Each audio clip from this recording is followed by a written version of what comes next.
Get the Tea with Buda. I'm Buda Bibarai, and today we are joined by Nicholas Gothard and Doode Summers. For starters, we know that today is September the 11th, and it's the 20th anniversary of 9/11. That is a tough time for many people, and we've all processed it very differently. However, at the end of the day, I think we can all come to an agreement that that was a time that made it very difficult for us as America to understand the how and the why. Please be kind to yourselves today. Please be kind to each other. And we will again be able to move forward from the events of 20 years ago and the events that we're dealing with currently. As is our practice with Get the Tea with Buda, what we like to do is to invite community members who are making a difference. We have the honor and privilege today to be joined by Doode Summers. Doode, how are you today? I'm good, Buda. Thank you for having me. It is absolutely our pleasure. And I hope you're doing fine on this day. Yes, I am. Thanks. All right. And what I wanted to do is to be able to have a conversation really about the things that you are doing right now as it relates to your community engagement. Can you give us, for starters, an introduction as to who you are and then how you came to be at this point in your life? Yes, I am Doode Summers. I'm the founder of an organization called Young Kings Movement. It was a dream of mine to be able to help the community. I've lived here all my life, and growing up, people did good things for one another. And, now that I am of age, I felt like it was my time to do something and step up and give back as well. Okay. And so tell us a little bit about where you're living, in a sense, as far as within the communities that you said you grew up here. So have you constantly remained within the Northern Virginia area? Yes. I've lived in Virginia all my life. All right.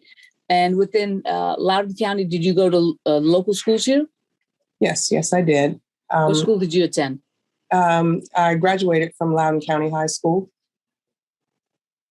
All right. And then after that, where did life take you?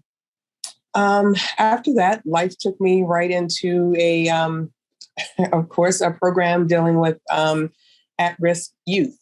I've currently been working there 23 years. Prior to that, I ran a lot of camps, again, working with at-youth risk youth.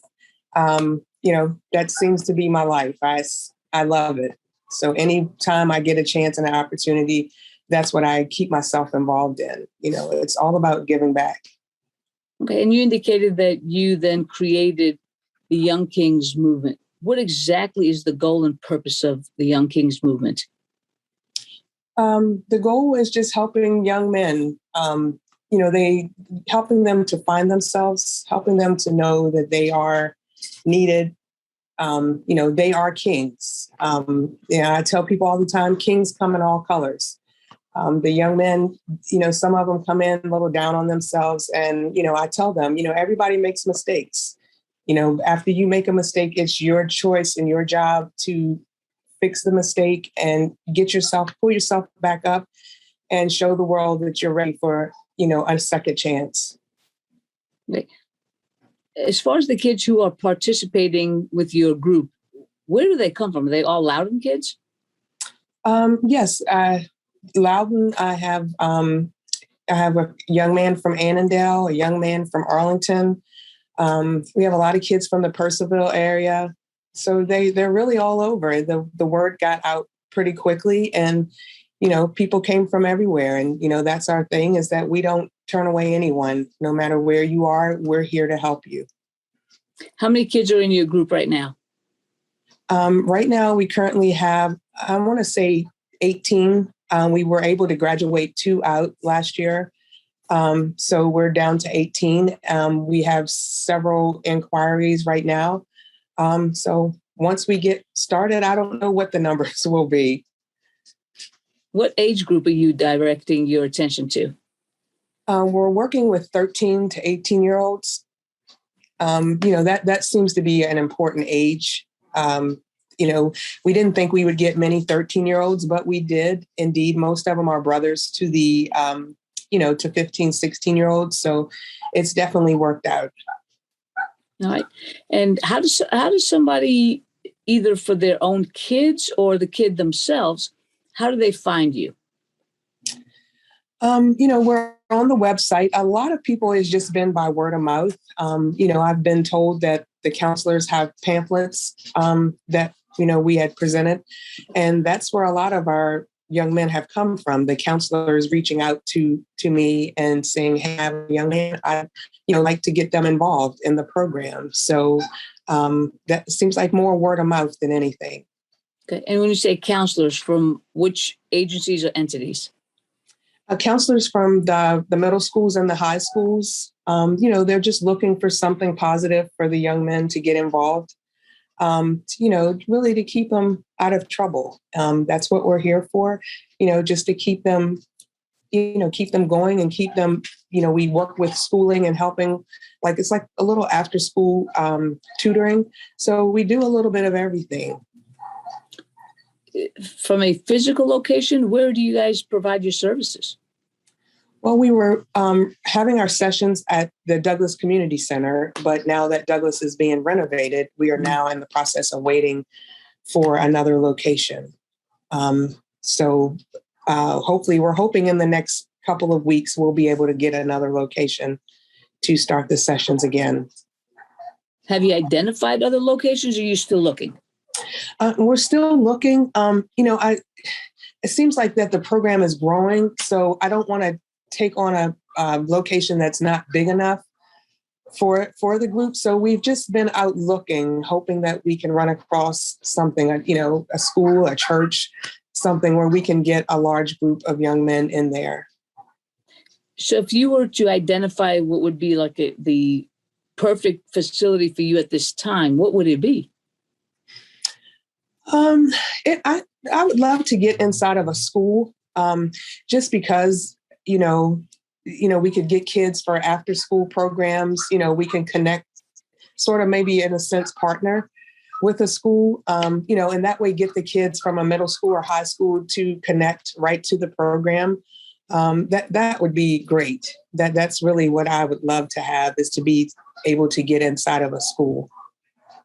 Are you guys a 501c3 nonprofit? Yes, we are. We are. And as far as the programs that you offer to the kids, you were just talking about trying to partner up with the schools. Have you talked to any principals or anybody within the school system? Well, no, I haven't spoken to anyone. Like I said, we've just been looking, but the more and more calls we have been receiving, I feel that that's going to have to be our next step. Again, I think that would be ideal for the program to be inside of the school. Yeah, and I can't tell you that is something that's possible or not possible. So my questions are not to suggest that the answer is yes. Yes, I understand. But one of the most amazing things that I find about Loudoun County is that we have so many nonprofits that it appears that as of late, more of these nonprofits and these groups and these providers are getting together to create that synergy so that the programs that are being offered can actually take place. So that's why I was asking whether or not that was a conversation you'd had with the school system. No, I haven't as of yet, but I will be. That will be my plan.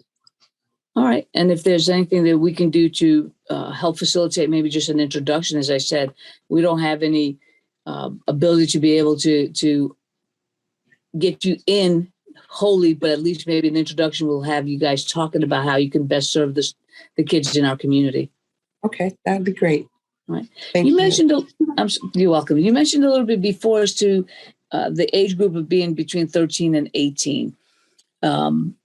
What type of actual programs or skills are you directing towards the kids?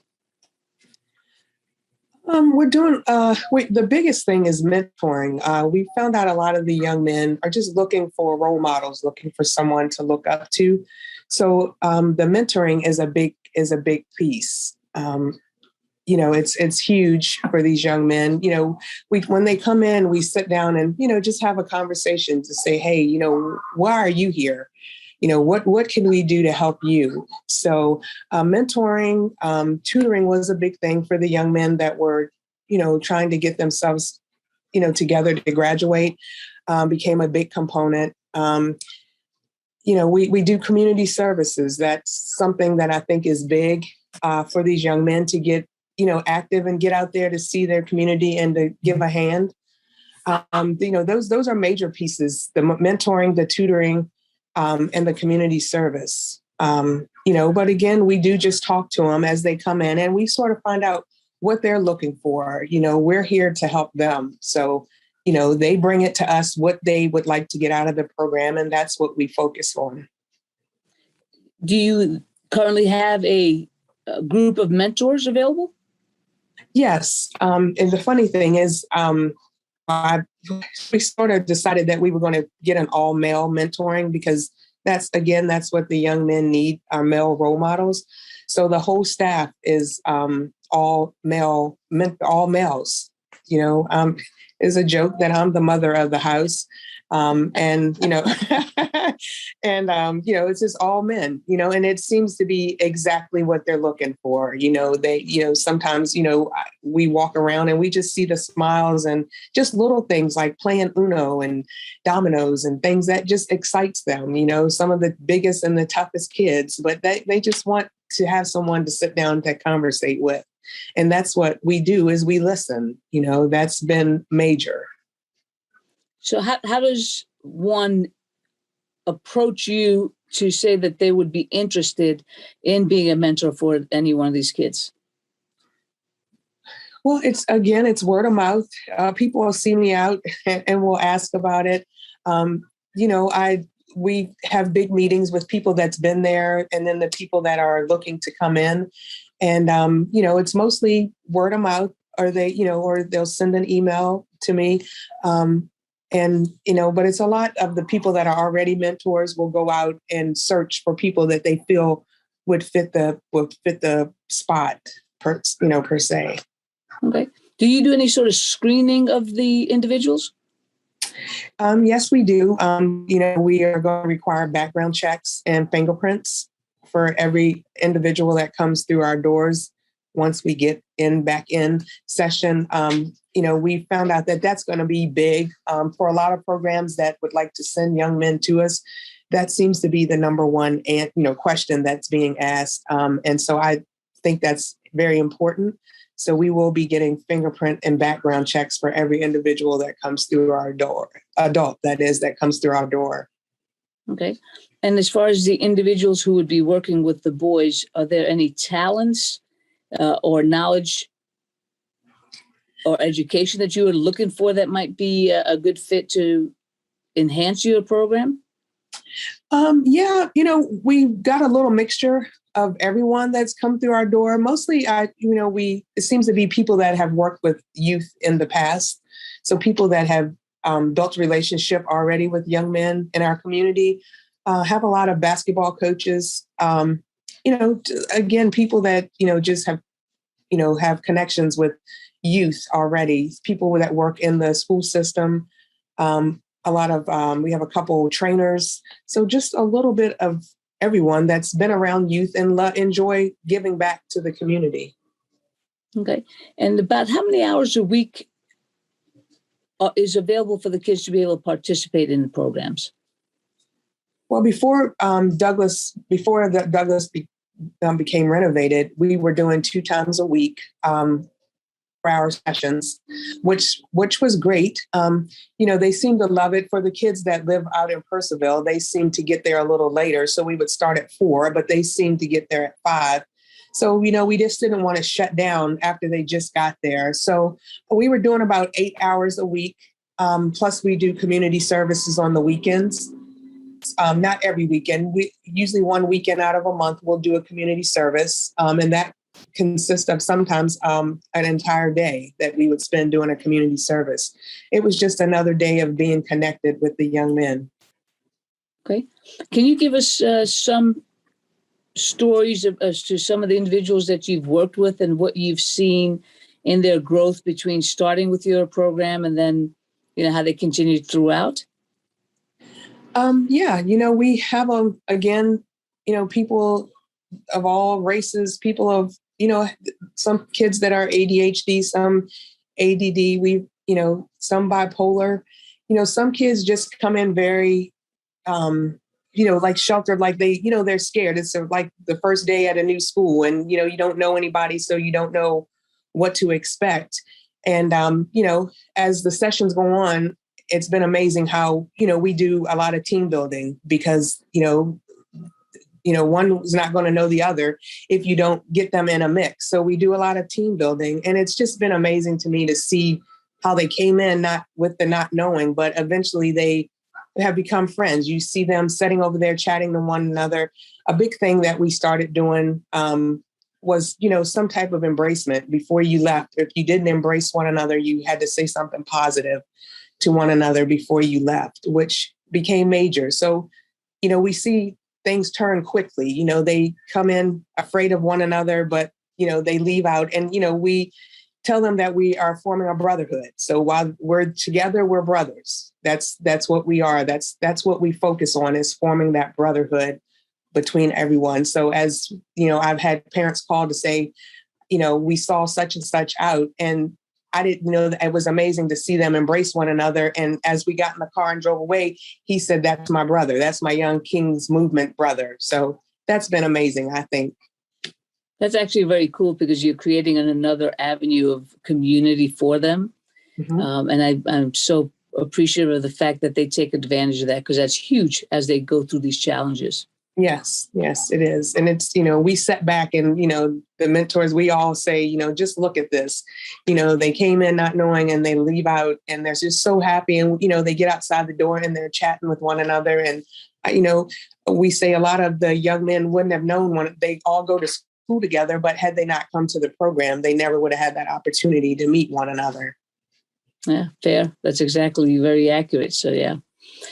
With your involvement with these young men, have you identified a need that they have? And I understood what you said earlier, where they have a need to be in the presence and being mentored by another male. But as far as a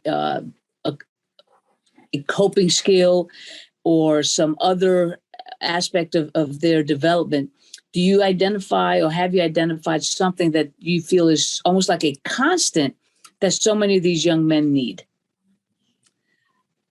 Yeah, I just think it's that male to male bonding. A lot of the young men, again, when we have these conversations with them, that's what they're missing.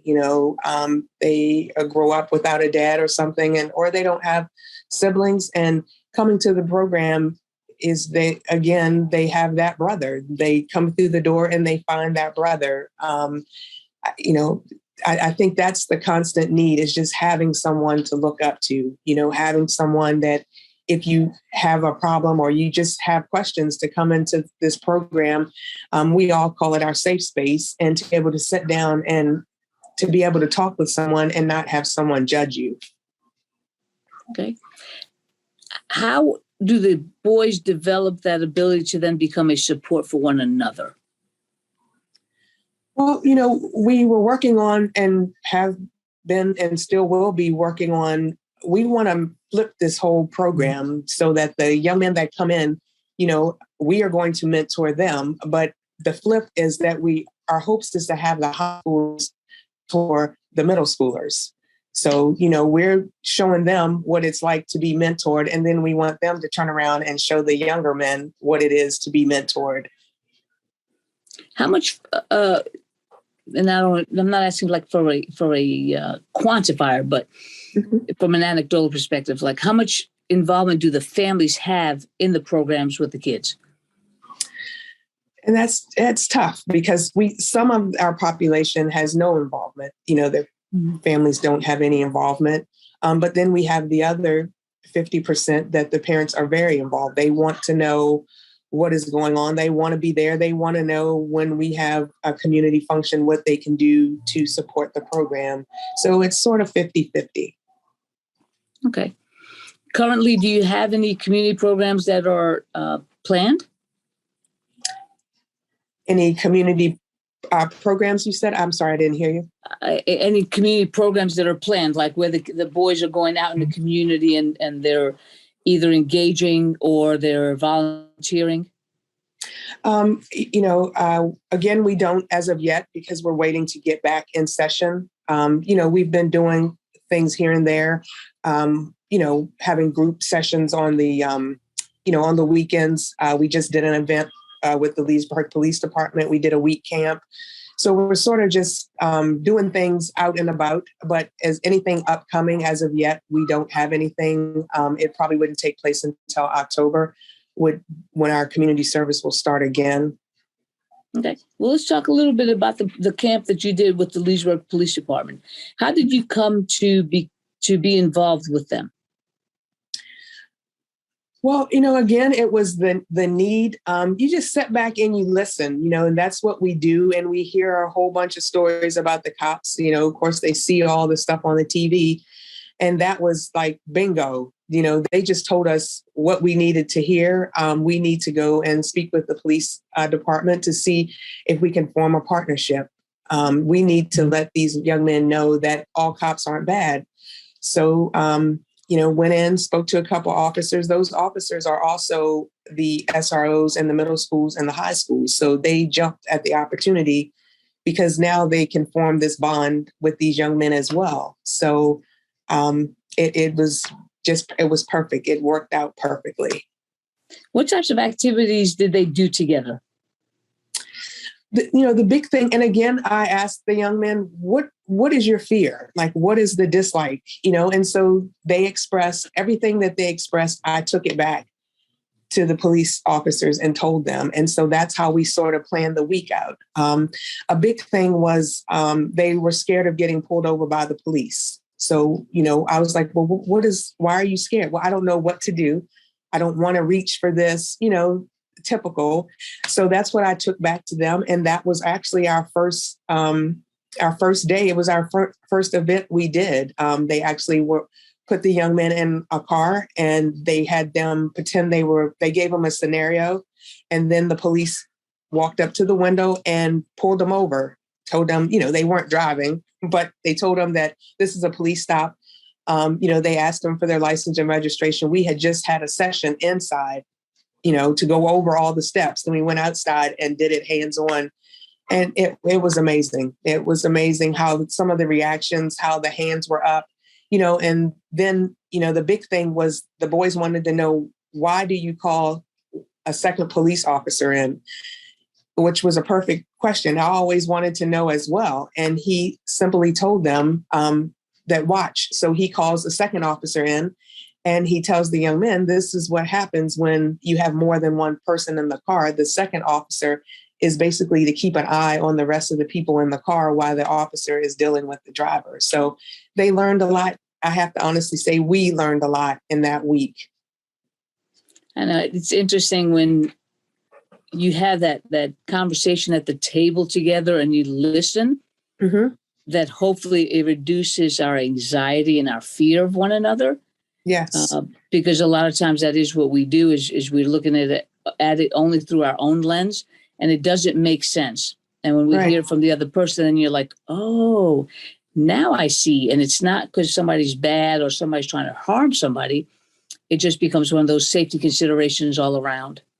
Yeah. And, I think it was one thing for them to hear it, but to actually be in the car and they took each individual out of that camp and put each one of them behind the wheel and gave each one of them the opportunity to get pulled over, to get your registration and your license and to see how afraid they were, even though they knew it was pretend, they still were afraid. They were, and he was like, well, what's wrong? And they were like, I'm nervous. I'm really nervous. So I think the hands-on really nailed it. Now it's a difference to sit there and listen, but to actually physically have to do it. And I think it's one of those opportunities they'll never forget for the rest of their life. Yeah. And I like the fact how you made that cross learning. Because it was also nice for the officers to hear, well, what are you nervous about? Because I'm not doing anything wrong to you. I'm not trying to harm you. So why are you nervous? And so I think that's very educational for everyone to understand that, we all have such different experiences that we can't paint our experiences to be the other person's actions. Yeah, and the officers also told the boys that now you guys are going to make me more cautious when I pull over young teens, because now I actually know what you're feeling. So they, the officers told them, you guys taught us something today too, which, they thought that was amazing, but the officers said they would walk away with the knowing that when they pull over these young drivers, that, that they will change up the way they, interact with them, knowing that they're young and that they're scared. Right. Yeah, that's awesome. That's a great opportunity for each of them to learn from the other. So thank you for setting that up with them. Oh, not a problem. Yeah. Now you've worked with other individuals or groups that are interested in young groups, especially young men. Who else have you worked with that has been able to come and meet with the boys and just give them a different perspective or an expanded perspective? We sit back and we listen. We have young men that their fear is being homeless. So we went and worked with Mobile Hope. We did a community service with Mobile Hope to let them see, what it's all about listening.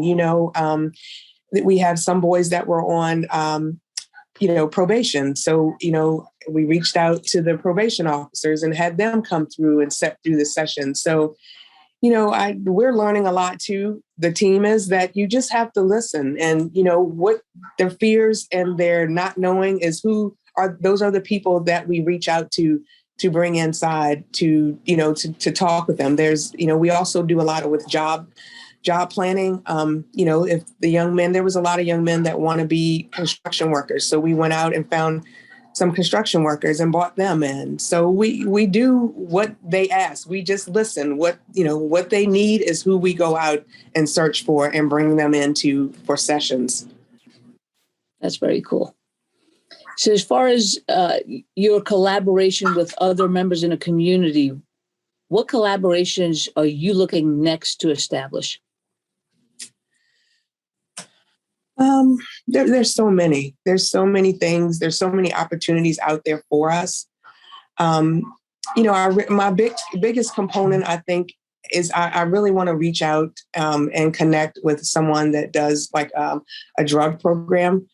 I had a speaker come in for our camp, and she spoke about drugs and alcohol. But I just think that's really important at this time of their life, and I'd love to connect with some type of drug and alcohol counselor, just to partner with them so that, that the families and, everyone could just talk to them on a regular basis, just to keep the boys, abrupt of what all is going on and to be careful and what not to do when you're out there on your own.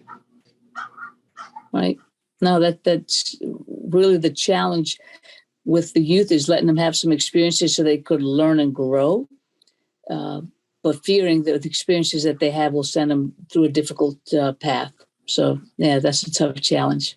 Yeah, it is. And, the boys that, they're typical. I tell them all the time, I raised 2 boys, so I know it's tough out there. And, we just keep reaching out to these people to come in and help them. I think they're going to be better citizens in the community. And that's when I think is the biggest success of a program like yours, is just giving these boys an opportunity to mature safely, and then to be contributors, because we don't want them to have those other challenges that really set their lives down a much more difficult path. So right. I appreciate the work that you're doing, and I appreciate the fact that you've transitioned in your career to now taking the lead in trying to establish a program that will meet those more diverse needs for the kids. So that's pretty awesome, and I appreciate that very much. What can we do as a community to be able to assist the Young Kings movement so that, one, it continues to grow, it stabilizes in the sense that you have a home, and then that we also can contribute to its success?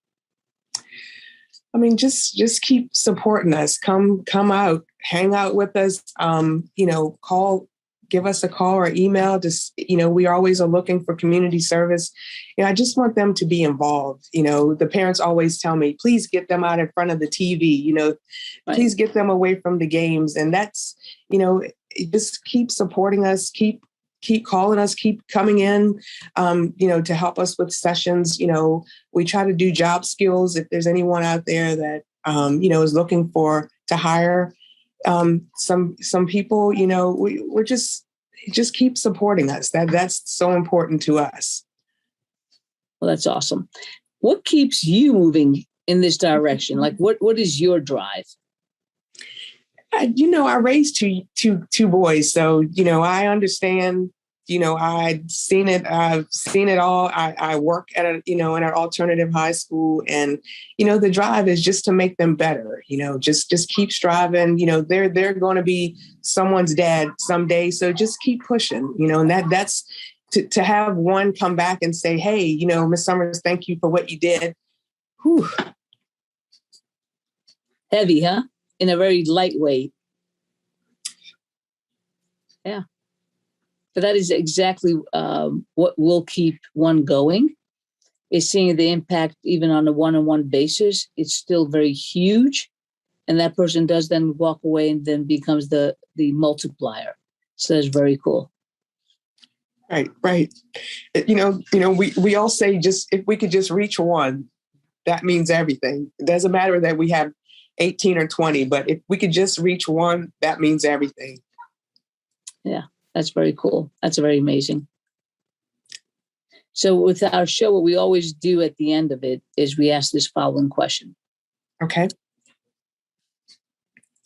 What is your message of hope for our community? And it could be related to your program, or it could be broader, that it encompasses the entirety of the community. Mm-hmm. However you want to respond to it. But what would your message of hope be? Just don't give up. We got to keep, praying that everyone of all colors, that we all make it. It's definitely hope. Well, I appreciate that. If someone were interested in getting in touch with you, how can they do that? Right now it would be by email. Right now would be the best way. And what is that email? It's a Doode, and it's DOODE Summers, SUMMERS 215 @gmail.com. Okay. And you mentioned earlier your website. What is your website's name? It's the Young Kings Movement. Okay. .org. Excellent. Yes. Well, thank you very much. And I appreciate you taking the time today, because I know it's time that you could have dedicated to your program or to your family or to yourself. And I'm very appreciative of you sharing your voice, your actions, as well as the Young Kings movement with our community. And if we could be of any assistance, please let us know, and we will do the best we can to. If we can't supply that support directly, that we maybe can amplify your voice and amplify the request, so that somebody in the community can come and be a direct assistance to our young men. Okay. Thank you for having me. Well, it was our pleasure. And thank you again. Thank you. To our viewers, we say thank you. And please do look into the Young Kings movement. As we have a lot of nonprofits in Loudoun County, that is really a matter of growing how we are able to participate and improve the lives of one another. Anytime that we have an opportunity to be able to assist with the development and positive development of our youth, that really is an investment in our future. The Young Kings movement is one of those programs. We thank Doode Summers for being present with us. We thank you for being present with us. And until next week, have a blessed week. Thank you.